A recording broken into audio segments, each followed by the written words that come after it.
Muito bom. Tudo Prazer ótimo, estar aqui, querido. tudo tranquilo. Animadaço para nossa live, cara. Amém.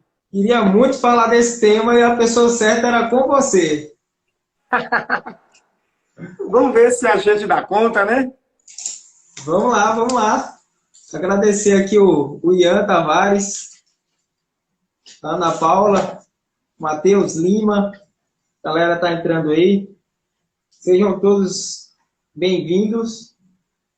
Como todos já me conhecem, eu sou o professor Manuel, né? Sou um aspirante ao conhecimento, né? Gosto de ler alguns livros, mas, sobretudo, eu gosto muito de fazer amizades, e o Evandro foi uma dessas pessoas a qual o Instagram e a minha página Deliberações me proporcionou. Eu conheci pessoas maravilhosas esses dias.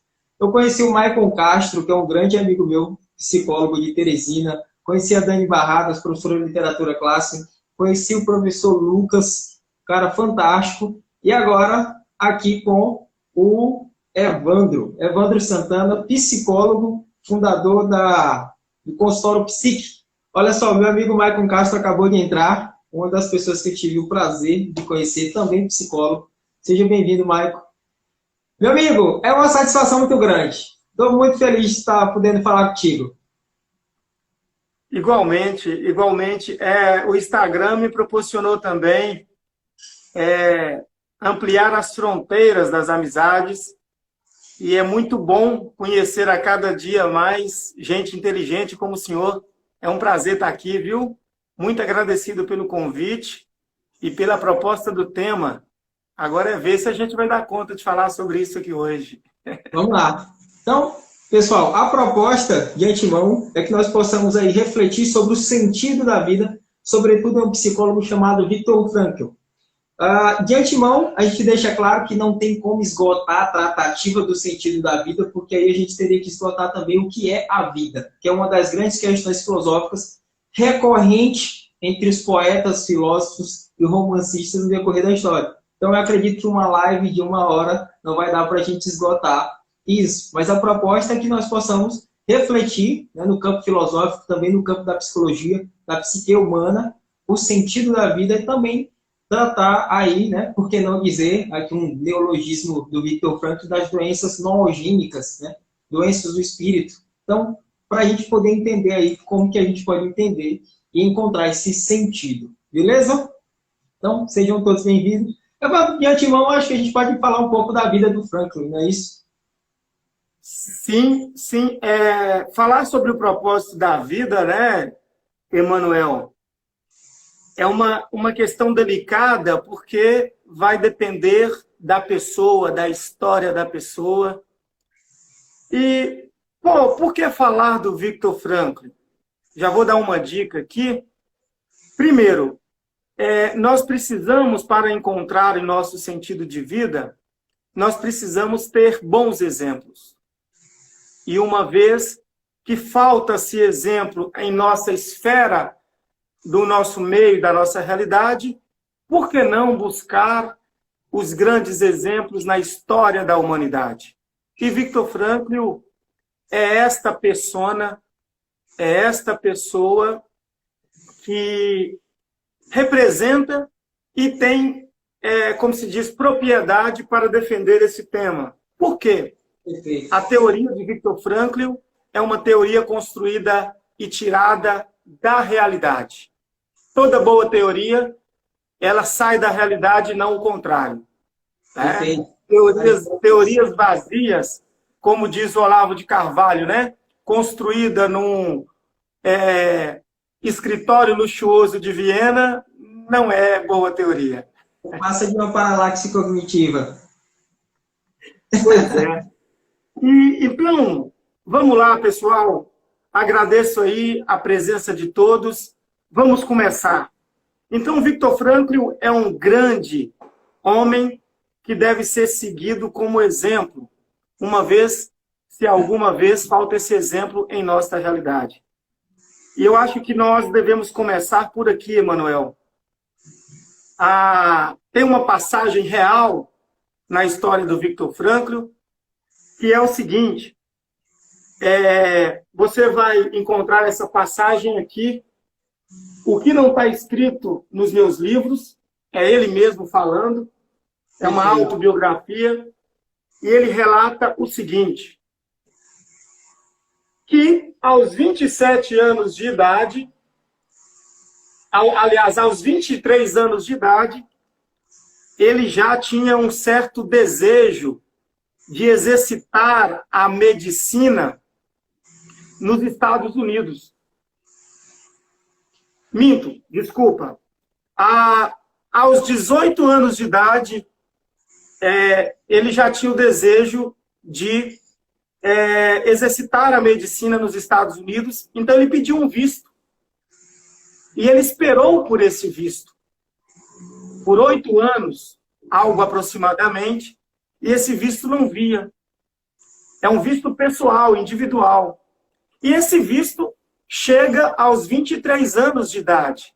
Logo, ele resolveu formar em medicina ali mesmo. Ele é um neurologista austríaco, né? Em Viena. E aos 23 anos, chega o visto. E ele se vê num verdadeiro dilema. Que dilema é este?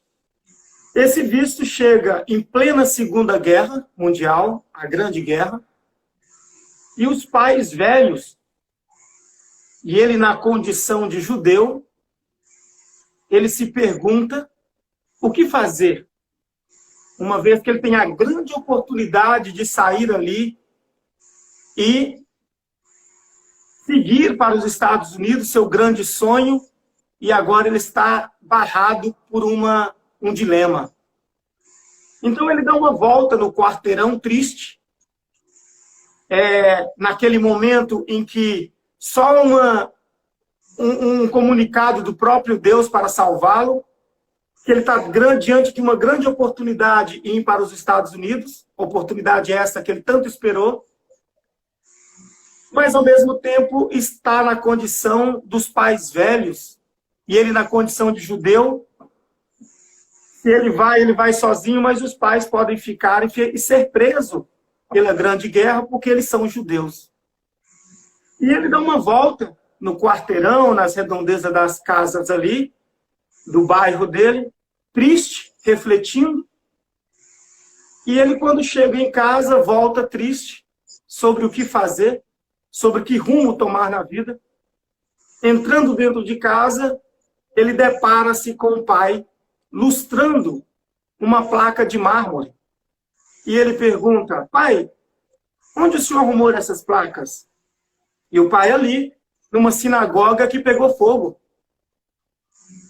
E ele, mas essa letra aí é em judaico, o que está escrito? E o pai falou assim, aqui é o 4º mandamento. Significa honrai pai e mãe para que seus dias se prolonguem sobre a terra. E ali, ele decidiu ficar com os pais e abandonar o visto para ir se tornar um grande médico nos Estados Unidos e decidiu ficar sabendo que ele teria 90% de chance de morrer no campo de concentração com a família, justamente por ser judeu. Então, por aí, a gente já vê aí a grandeza deste homem.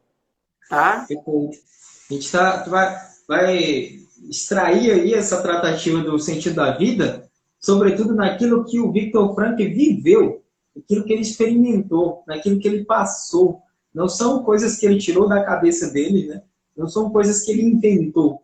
Então, acho que daí a gente já pode ver aí o primeiro resquício do que seria esse sentido da vida. Ou seja, me parece que através das experiências a gente encontra o sentido da vida. A gente não inventa ou cria o sentido da vida.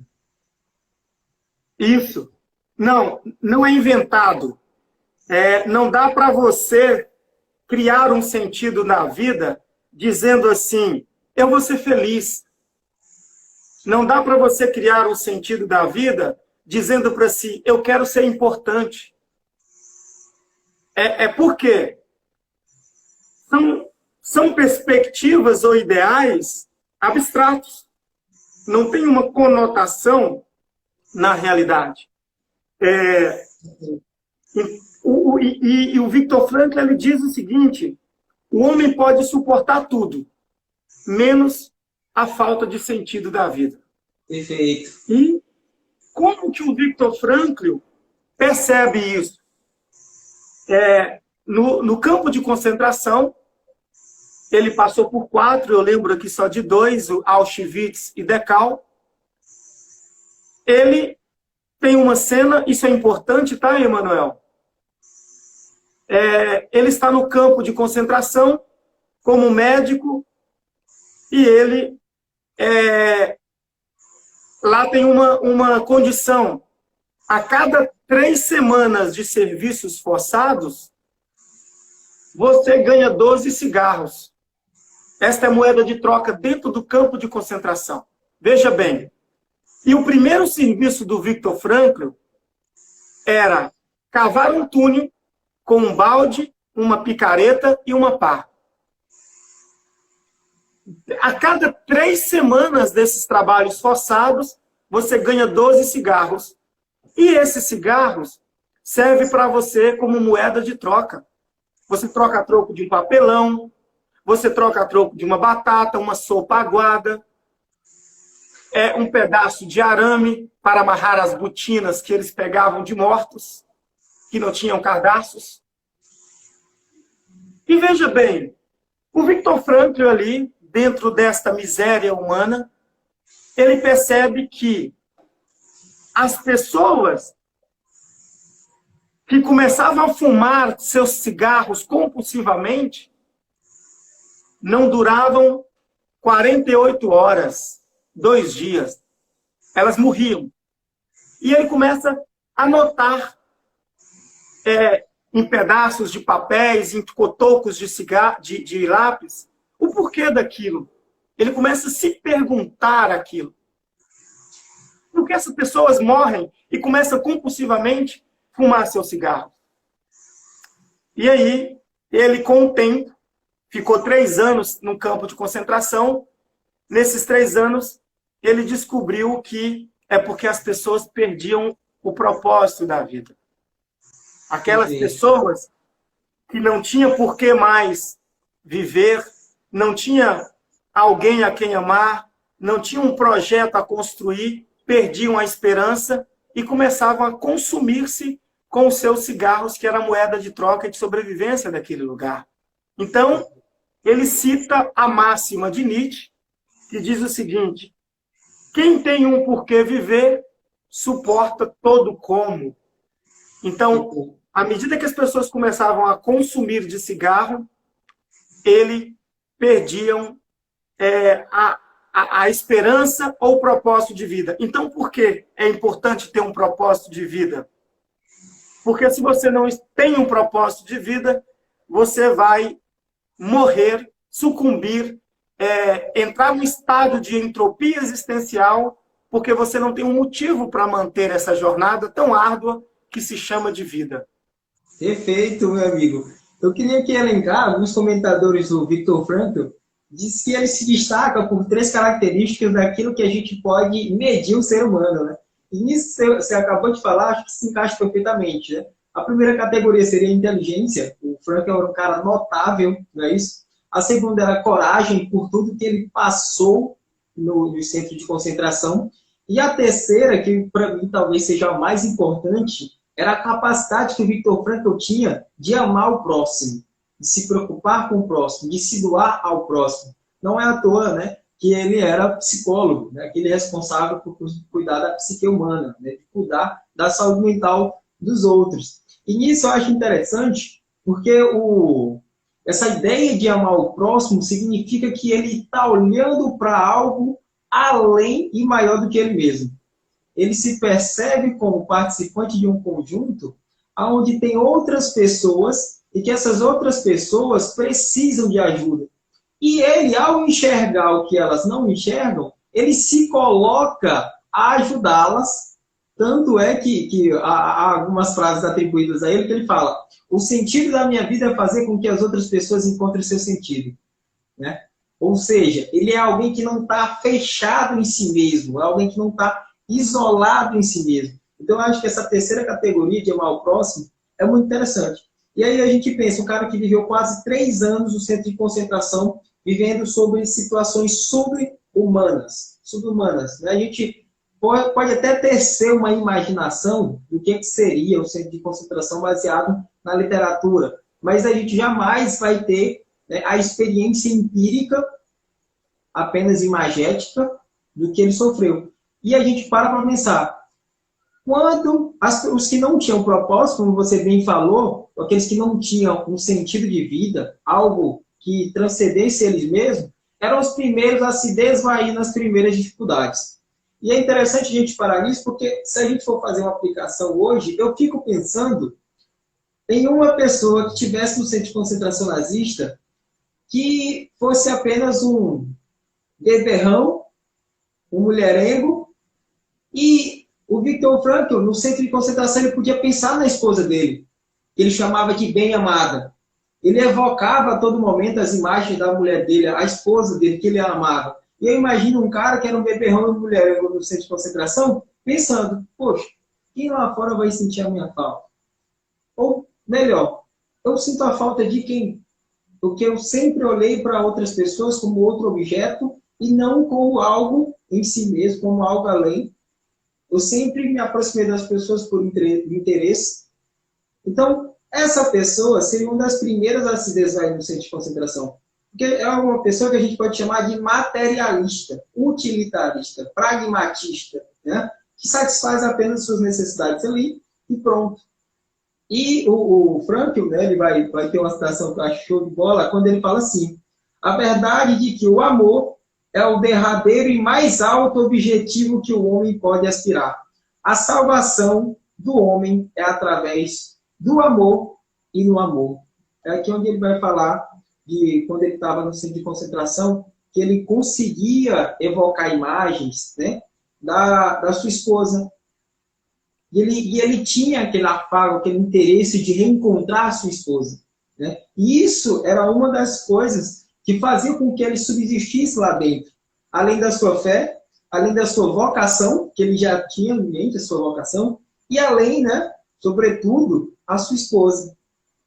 E é interessante isso que, quando nós nos alimentamos de laços, de boas relações, do amor, do afago, daquelas coisas que não são meramente materiais, a gente consegue criar uma base sólida para contemplar a vida. E a gente contempla a vida de uma ótica totalmente diferente. É como desenvolver aquela sensibilidade para você contemplar um sorriso no outro, contemplar o pôr do sol, e você tem tudo que eu preciso aqui. Ontem mesmo eu assisti uma obra de ficção que ganhou o Prêmio Nobel de animação, uma obra japonesa. E tem uma cena que é muito simbólica, né?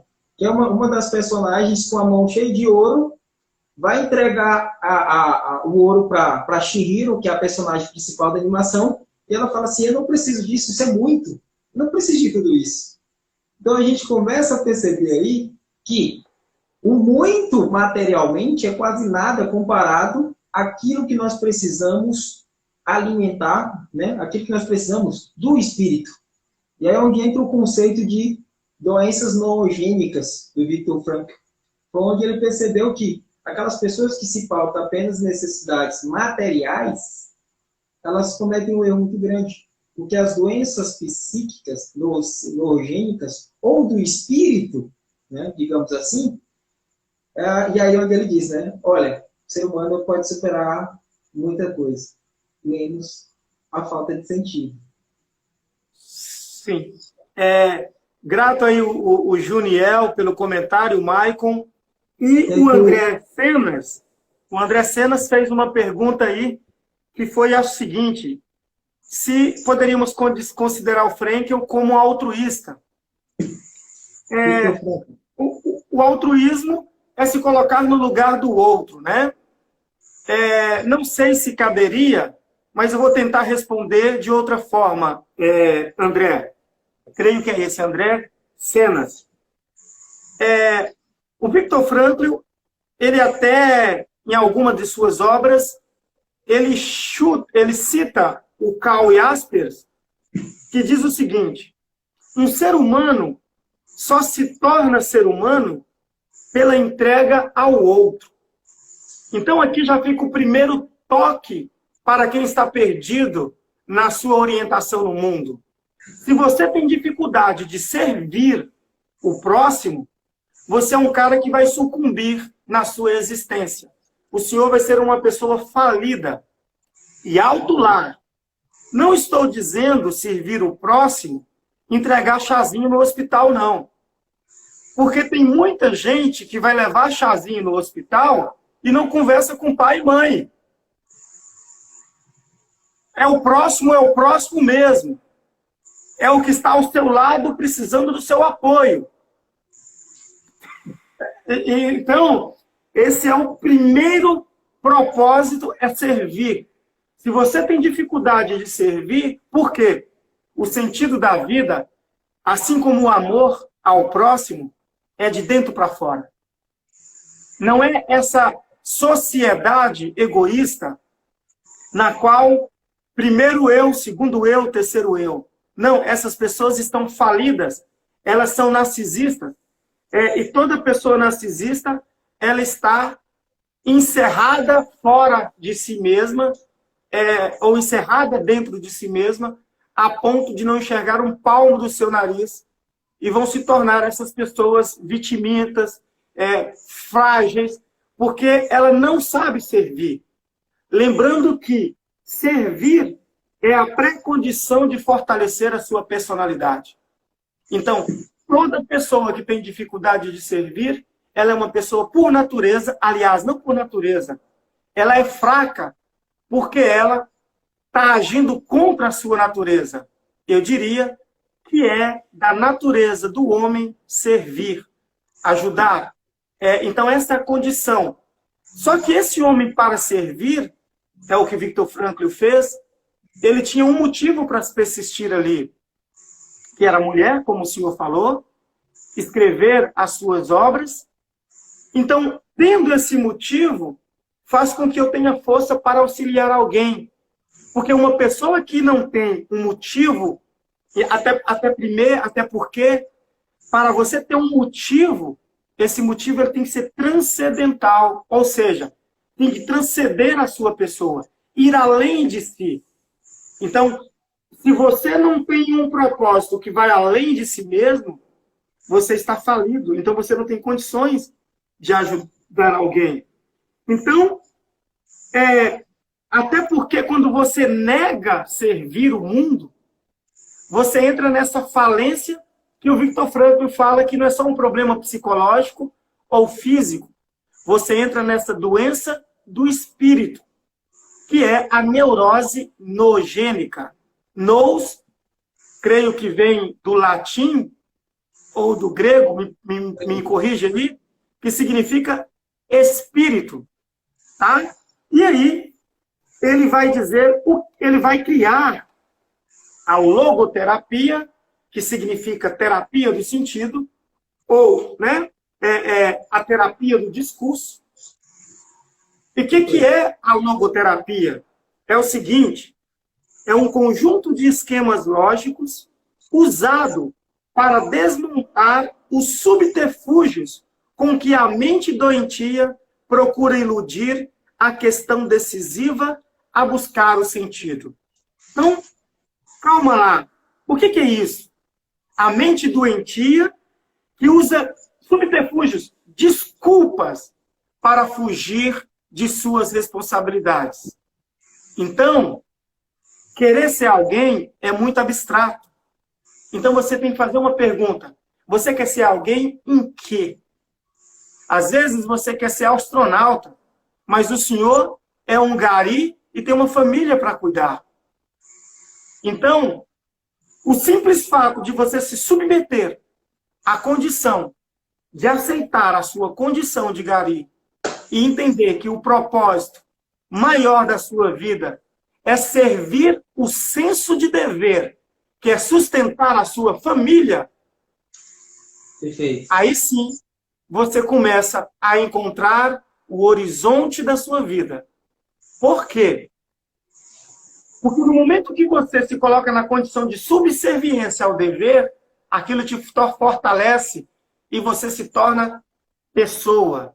Pessoa é uma característica da personalidade que é singular.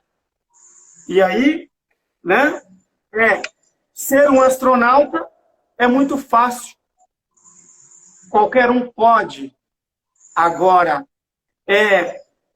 usar de desculpa para fugir da responsabilidade, qualquer idiota faz isso. Eu me lembro aqui do filme, do livro Orégenes Lessa. Orégenes Lessa tem um filme, um livro, que chama O Feijão e o Sonho. Olha aqui o subterfúgio. O Feijão e o Sonho é uma analogia que o Orégenes Lessa faz, que é um casal, a mulher tem 4 filhos e casada com um professor de filosofia que se diz intelectual. E ele não trabalha, vive por conta de filosofar, e ele então é o sonho. A mulher é o feijão, por quê? Ela que se sacrifica, ela que se mata, ela que sustenta os meninos, e ele não leva R$1 para casa porque ele é um grande filósofo. Ele não se dá o trabalho de cuidar da família. Então aqui nós temos uma pessoa sem sentido. Ela está perdida e se deleitando no campo da vaidade e vai fracassar na sua existência. Ela veio aqui para ser um peso na vida do outro. Ou seja, essa pessoa ela não sabe servir. Então hoje, por que a logoterapia é uma grande técnica psicoterápica para os tempos atuais? Uma das técnicas. Antes vem a tomista, Tomás de Aquino. Porque hoje, o que tem se esse grande número de suicídio atualmente, principalmente de pessoas jovens, é justamente porque elas acreditam que o sentido da vida é ser feliz, é ser alguém. São de planos totalmente abstrativos. Então, o que a logoterapia faz? Traz você para a realidade e chama você para o senso de dever. E é só a partir daí que você começa a sair do auto-engano e encarar que o sentido está na responsabilidade que você tem para com a vida e entender que a vida não te deve nada. E que um gari, ele pode ter um sentido muito mais amplo na vida do que um artista global, cheirador de pó, que só sobrevive de aplausos alheios. Porque no dia que ele não tiver um aplauso alheio, ele está fudido na vida. Perfeito. Falei demais. Vamos lá. Concordo, meu amigo, com tudo, perfeito. O Evan Goffman tem uma obra, a representação do eu, né, na vida cotidiana. E eu acredito que isso se perpassa bem, né? Esse exemplo que você deu do Orégenes Lessa, do feijão e o sonho, dessa questão da pessoa se devagar. Ou seja, a gente tende a pensar que a nossa vida é quando nós estamos no palco atuando, encenando uma certa personagem e várias pessoas lá aplaudindo a sua atuação, quando, na verdade, o seu eu, lá no camarim, né, com seus dilemas, com seus problemas, né, é onde se aflora e aí você se depara com a realidade. Eu acho interessante uma máxima atribuída aos comentadores do Frankl, é quando ele disse assim, na psicanálise o paciente senta para dizer aquilo que não quer. Na logoterapia, em frente ao logoterapeuta, ele vai ter que ouvir aquilo que não quer. Ou seja, ele vai ser confrontado com a logoterapia. E é essa a ideia do sentido da vida. É que a gente possa entender que para o Viktor Frankl, o sentido da vida é uma verdade ontológica. Ou seja, o sentido da vida não é uma construção social, não é uma construção cultural. O sentido da vida, ele é dado na própria realidade. Ele é ontológico, ser.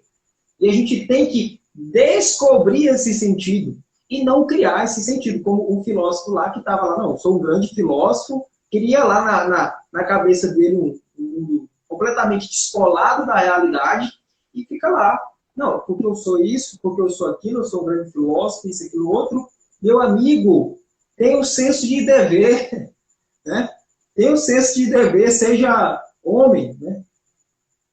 Comece a agir, faça alguma coisa no mundo concreto, saia do mundo dessa paralaxe cognitiva, né? Então, a logoterapia ela vai justamente nos confrontar, né, com essas pequenas elucubrações mentais que a gente faz, né, ou subterfúgio, como você bem citou, que o paciente vai criar para justificar aquilo que está na cabeça dele.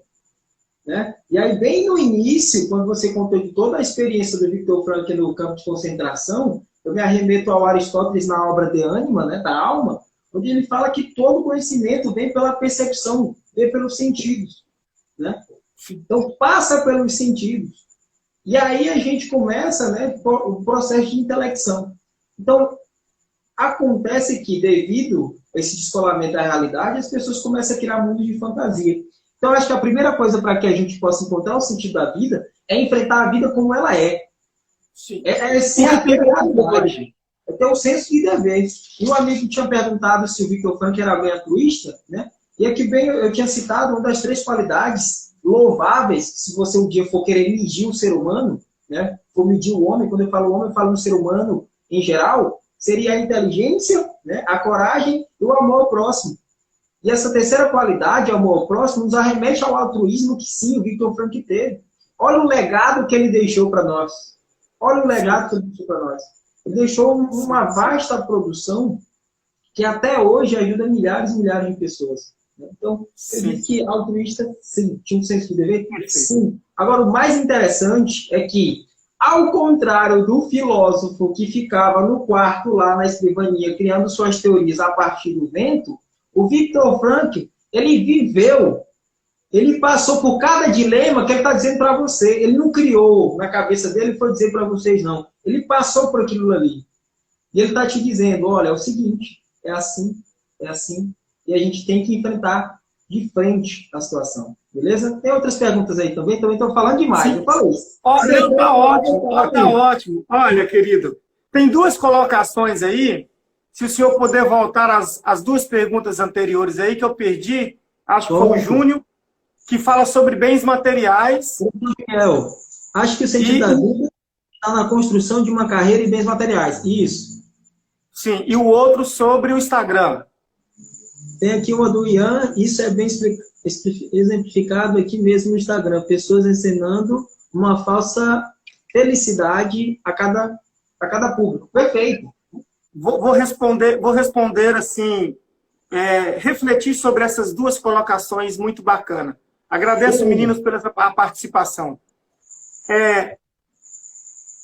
O tirano pior que o Hitler, olha isso, tanto que é pesado. Sim. O tirano pior que o Hitler é o sentimento de viver uma vida fútil e absurda. Perfeito. Então, isso já é uma própria condição do espírito. É um problema de onde a pessoa ela está no campo da vaidade. Ela é narcisista, ela só quer se mostrar. Ela quer ganhar likes. Então, essa pessoa é pior do que o Hitler. Porque ela está tomada de futilidade. Vou te dar um exemplo. O Viktor Frankl ficou 3 anos transitando em 4 campos de concentrações. E uma das experiências terríveis é que ele viu gente comer outras pessoas. Né? E depois de 3 anos que ele foi solto, foi liberto, ele sentado na mesa de jantar e as pessoas conversando sobre novela. E ele percebe, essas pessoas elas não têm noção da realidade. Então, esse ato de futilidade é uma forma de você alimentar e empobrecer o seu espírito e fraquejar enquanto pessoa. E aí, já estou transitando para a primeira colocação, que é, e os bens materiais? Olha, querido, não tem problema você conquistar bens materiais. Não tem problema você focar num projeto da sua vida. Vou te dar um exemplo pessoal. Eu estava no fórum, um belo dia, e um colega meu falou assim, Evandro, você vota em mim? E eu falei assim, voto? Qual é a sua proposta? Não, a minha proposta é que eu quero ser vereador e tudo, e eu não vou querer receber salário algum. Eu vou dar tudo para uma entidade. Eu falei, já não tem meu voto.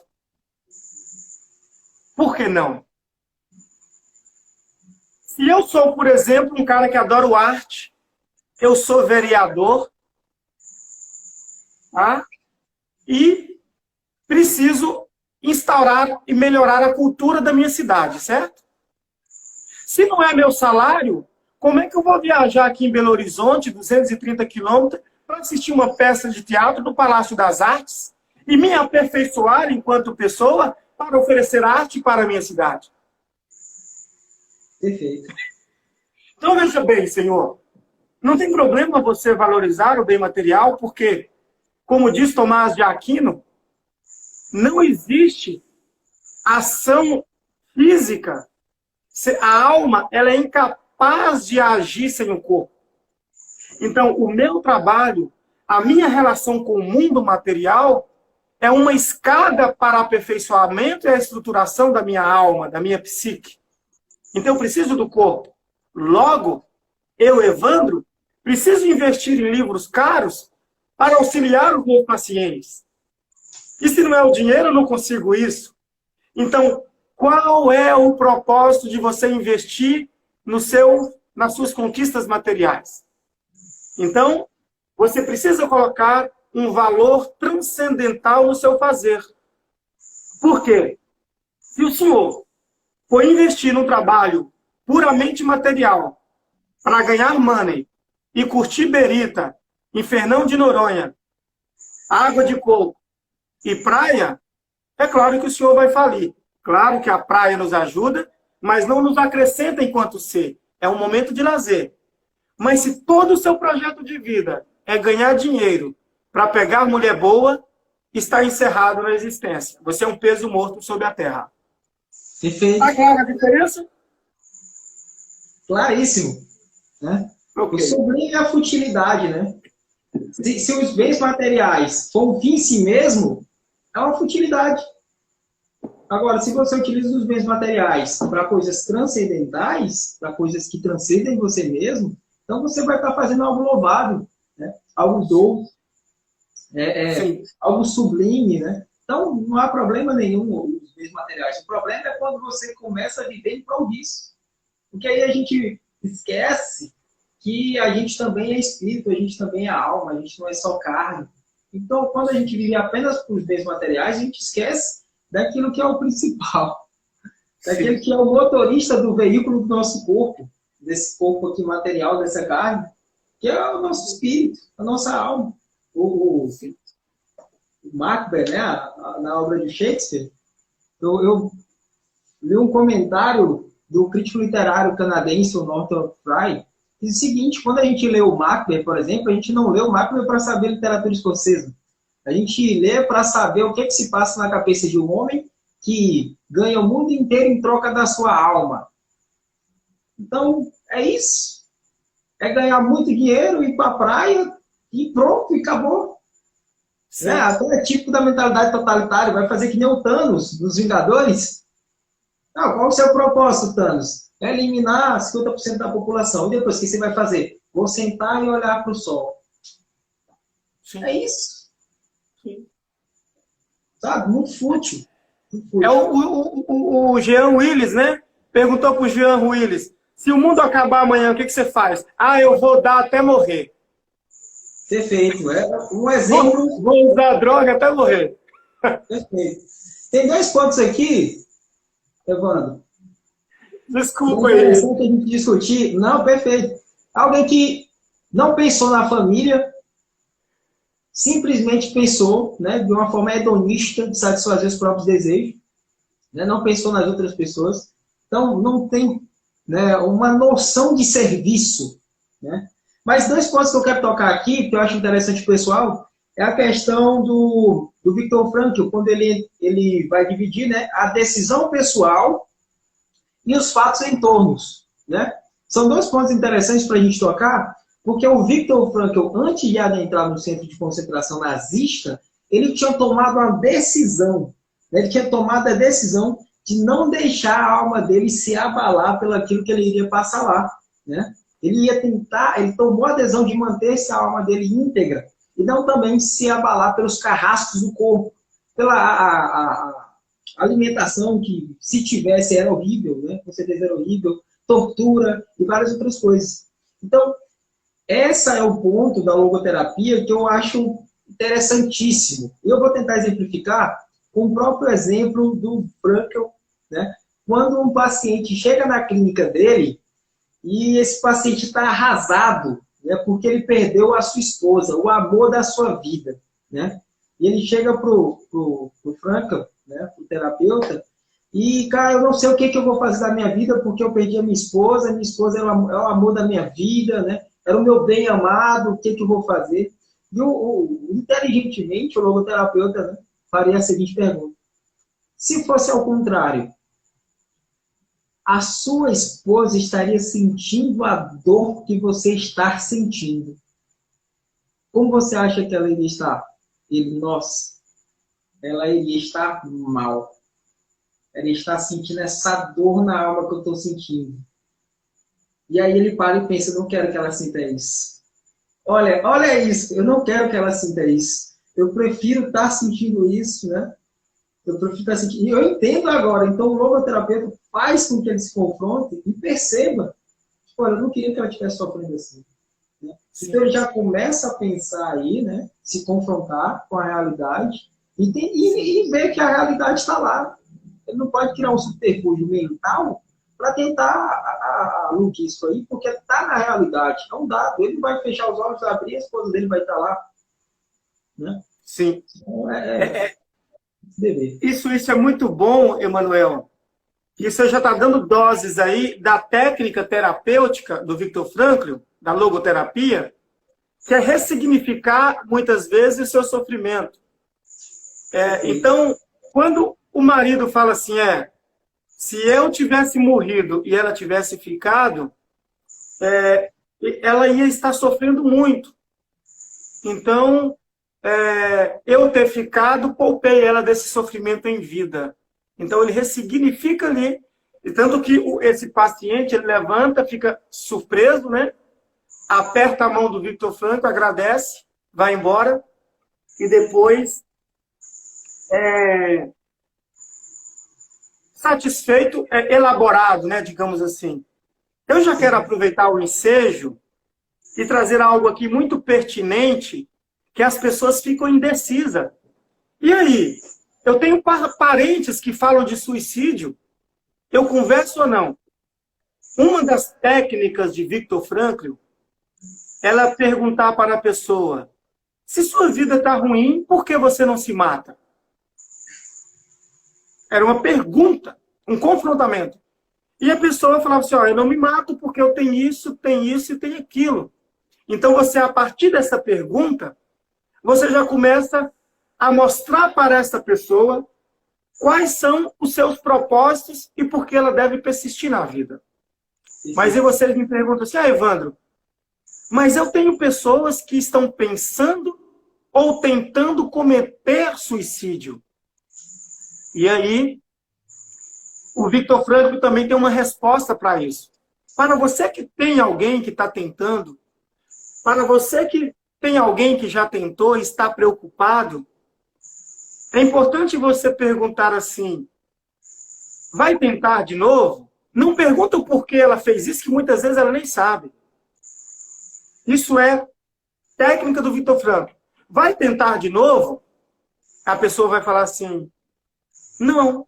Geralmente ela baixa os olhos, olha para um lado.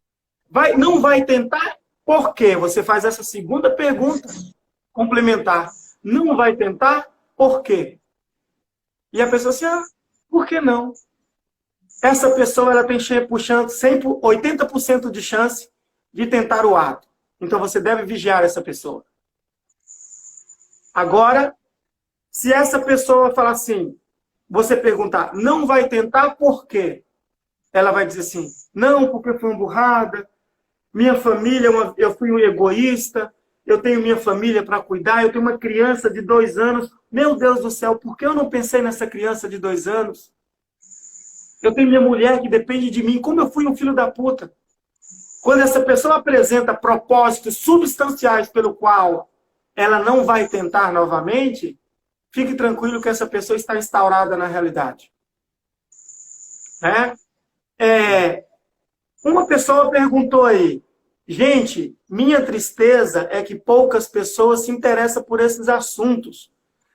Não, Júnior, o senhor está aqui com a gente, Juniel. E olha, Juniel, um conselho que o meu amigo Lincoln está aqui assistindo a gente, nós sempre trocamos ideias sobre isso, e é um conselho do próprio professor Olavo de Carvalho. Se eu tenho uma esposa, uma companheira ou alguém próximo que não valoriza os mesmos assuntos que eu, a gente tem que entender que é responsabilidade nossa. Nós não podemos obrigar outras pessoas a se interessar pelo mesmo que eu interesso. O importante é que o senhor está aqui. Então, se eu não posso obrigar a minha esposa a interessar pelo que eu interesso, se eu não posso obrigar minha namorada a interessar pelo que eu interesso, é porque é uma escolha minha e só eu sei o valor disso. Então, o importante, meu caro ou cara, é que o senhor saiba a importância desse papo aqui e vamos curtir com 16 pessoas. Porque se o senhor for estressar, porque tem um monte de Hitlerzinhos aí perdendo tempo com merda, né? Nós vamos ficar chateados gratuitamente. Perfeito. Pessoal, se vocês tiverem perguntas, podem fazer, porque o Evandro está aqui prontamente para responder. Mas nós temos umas perguntas aqui que nós postamos no Instagram e nos propomos, se não respondê-las, refletir sobre as mesmas, né? E assim nós o faremos para cumprir aqui com o nosso compromisso.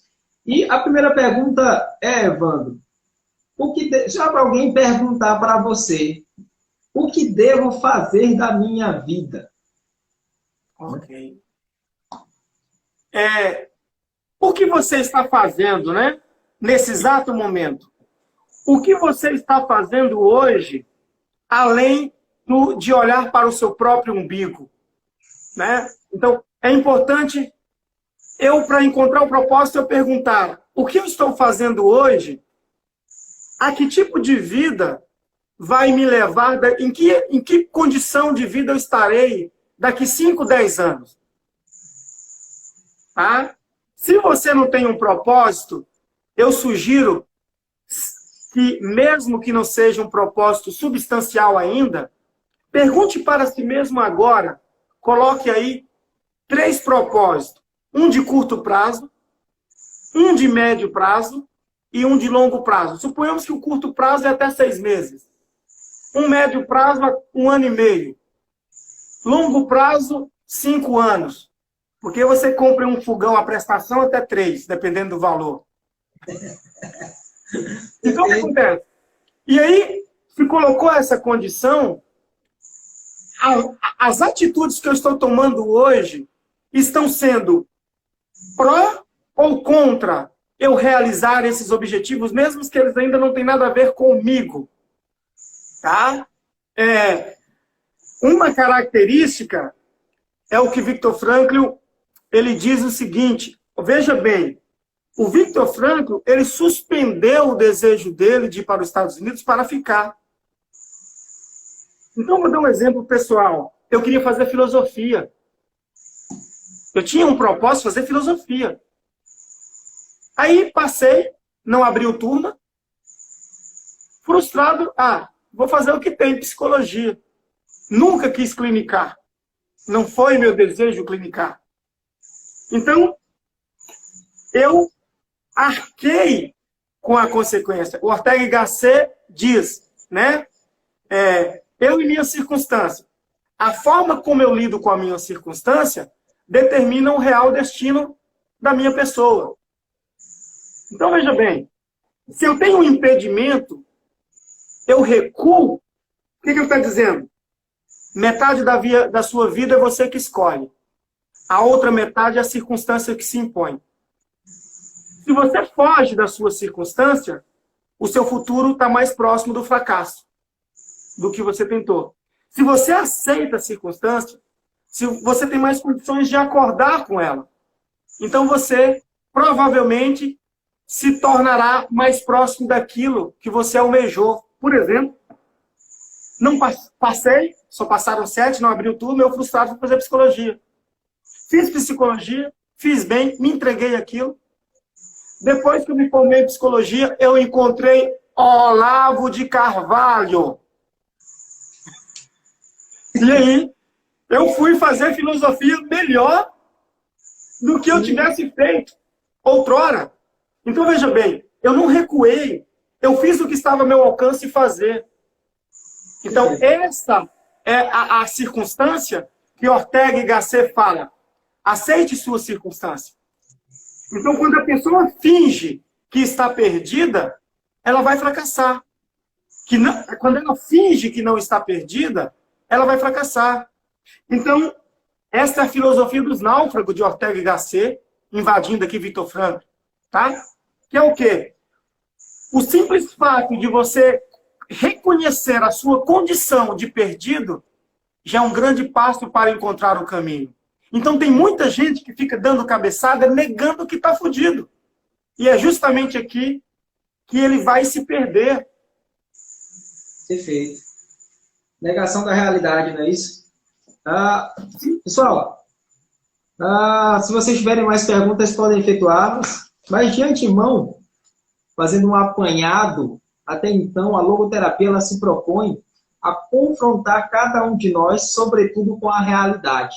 Fazer com que nós, deixemos esse pensamento de ser descolado da realidade e nos defrontar com o problema.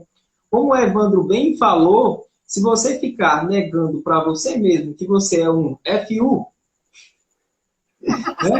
que você é um FU, você já vai estar descolado da realidade e não vai poder agir.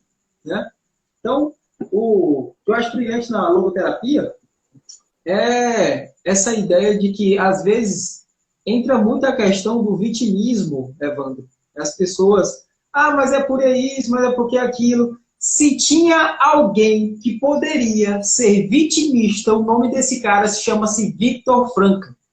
É um cara que poderia estar, eu passei mais de 3 anos no centro de concentração, saí, a minha família já estava morta, lá eu ficava comendo lá um mingau de merda lá, uma sopinha lá, eu vi muitos dos amigos que eu fiz lá dentro morrer, eu vi coisas absurdas lá dentro. Era alguém que poderia ter pirado, perder a sanidade mental e querer explodir o mundo. Mas é um cara que não saiu de lá, não se deteve às circunstâncias, tinha tomado a decisão de manter sua sanidade mental, não se deteve às circunstâncias, ou seja, não deixou as circunstâncias moldá-lo, e o que ele fez? Foi ajudar pessoas. Sim. Se tem um sentido mais louvável do que o cara passar por um inferno, sair de lá e se propor a ajudar outras pessoas a também sair do inferno, pode não ser físico, mas psíquico, mental, doença da alma, como ele falou, as doenças nogênicas, sim. Isso é o sentido da vida. O dele. Sim. Agora, é interessante que a gente tenha em mente que esse sentido da vida, ele é uma verdade ontológica, você vai descobri-lo, não vai criá-lo na sua cabeça, tá? Você tem que se ater à realidade, e se atendo à realidade, você conseguirá criar aí traçar uma linha, como o Evandro bem falou, para que você possa perseguir esse propósito, seja a curto, médio ou longo prazo, tá bom? Então, sim. E ele vai que fique claro, pessoal, que esse sentido, ele é ontológico, tá? Ele não é uma construção cultural ou mental, tá? Ele é um dado da realidade, você vai ter que descobrir. Não é o mesmo para todos, mas tem uma passagem interessante que explica bem isso, que é a seguinte: o propósito ou o sentido da vida, não é uma máxima uniforme, válida para todos. é a obrigação imanente que cada um tem de transcender-se. Ou seja, esse propósito, ele tem que ser descoberto e a missão de encontrar esse propósito é sua. O logoterapeuta vai lhe confrontar, vai lhe direcionar, mas você tem que transcender por você mesmo. Ninguém vai poder fazer isso por você. E eu acho que essa é a maior missão que a gente pode fazer hoje. É levar o indivíduo até o rio e dizer, ó, atravesse. Já lhe mostrei o caminho. Bora, pule, nade, atravesse. É pelo senso de dever, né, o Emanuel? Então pare de perguntar o que é a vida. Hã? Immanuel Kant. Você falou Kant. Entender que o que a vida pode esperar de mim e não o que a vida tem para me dar. Sirva ao mundo e pare de esperar. E o mundo é seu próximo, é sua mãe, é sua namorada, é seu irmão. Depois que você serve em casa, é que você começa a servir o vizinho. Depois que você serve o vizinho, é que você começa a servir seu bairro. Depois que você serve seu bairro, é que você vai servir a cidade. Depois que você dá conta de servir a cidade, você vai servir o país ou o estado. Agora o cabra, ele quer servir a cidade e não banca o pão com o irmão na casa, porra. Isso tudo é um quarto. Que ainda tem um quarto. Essa questão do vitimismo ela é importante pelo seguinte. Por quê? Se você não ajuda seu irmão que está precisando e vai ajudar o vizinho, o senhor quer aplauso, o senhor quer aparecer na fraqueza do outro. Você não quer ajudar ninguém, cabra. Tá? Você está fazendo cena para vaidoso. Então, sobre a questão do vitimismo, Dalrymple tem um livro, está em inglês, que ele vai falar de que tem algum tempo que a gente está diagnosticando vício com entorpecentes, álcool, maconha, qualquer tipo de entorpecente, como doença. E não é doença, é defeito de caráter. Então, nós podemos pegar aqui a condição do alcoolista, do usuário de droga, similar ao fumador de cigarro lá dentro do campo de concentração. Ele, ao invés de reagir diante da sua circunstância, ele abandona tudo fora e vai se anestesiar. Por quê? A nicotina, ela traz calma e sensação de tranquilidade. Então, ele desiste da vida e começa a se entorpecer. Por quê? Esse tipo de entorpecência, droga, cocaína, maconha, são aquelas pessoas que acreditam intimamente que elas não podem passar por sofrimento. Então ela foge da realidade achando que tem que viver no campo da anestesia constante. E geralmente, se você não consegue, e geralmente na logoterapia, você tem que auxiliar esse alcoolista, esse dependente químico, a colocar um propósito na sua vida. Se ele não coloca um propósito na vida, ele não abandona a droga. E ele está num processo de autodestruição constante. E o que está por trás disso é um estado de vitimismo, que não aparece. Tá? Perfeito. Evandro, pessoal, se vocês tiverem pergunta, podem fazer, mas vou fazer uma pergunta aqui para fechar. Eu acredito que o tempo... 15 segundos restantes. Só os agradecimentos finais. E, amigo, muito obrigado. Show de bola demais deliberar com você. Vamos marcar uma próxima. Pessoal, obrigado. Satisfação, querido. Prazer pela companhia, pessoal.